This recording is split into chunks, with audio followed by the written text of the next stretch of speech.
moments in this film where I'm watching it as a movie, but I'm also watching it as a person who had a lot of family members connected with World War II and Pearl Harbor. And I kept thinking, as an actor, there's a responsibility to them, and then you have to make a movie. There's two responsibilities. Did you feel both of those?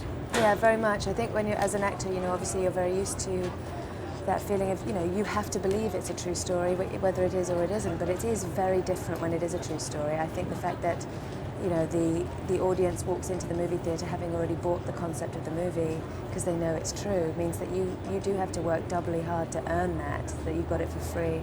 Plus, we met a lot of the survivors here, and the research that we did, we felt very close with the people who were involved in the attack. And you really want to feel like you're honouring their story by telling it. I get teary-eyed when I meet survivors. Yeah, still, most of them are in their 80s, the ones that are left. I couldn't have imagined how moving it would have been. I couldn't imagine how moving it was going to be. Doing this movie and being involved with that stuff. And once you actually meet the human beings behind the historical story, it just blows you away. Now, isn't that what's wonderful about acting is you get probably as close to a real event as anybody walking on the planet. Yeah. You learn, you research, and then they put you in the environment. Yeah, and your job really is to sort of be, is to empathize as much as to keep yourself as open to the sort of the human experience as you possibly can be. So when it's something like this, it really affects you. The sequences in the hospital room when in the emergency room when they bring all this. Can you imagine doing that in real life? I know you have to as an actress, yeah, but it sort of blows your mind thinking that these young women who were so inexperienced actually had to face that, and thinking, God, well, I couldn't do that. I don't feel prepared for it, nor do they feel prepared for it.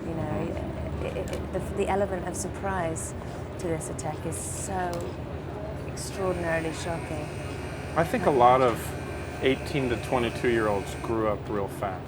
Yeah, I think so too. Because they were forced to. Yeah. Probably had to. Yeah. At that point, even women. Oh, I think the nurses, went through an extraordinary ordeal themselves. So I would say definitely.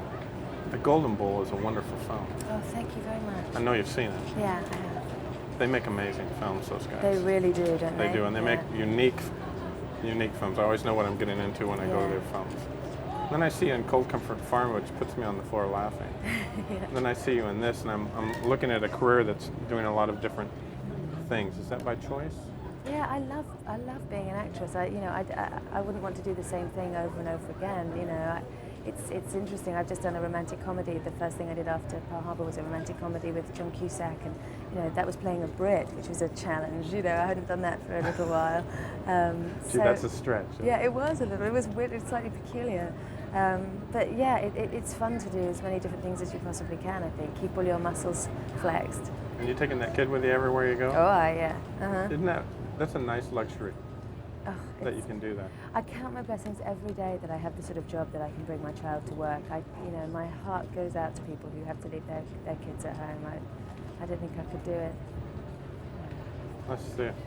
Very proud of you. You too. Thank Good job. you very much. You bet.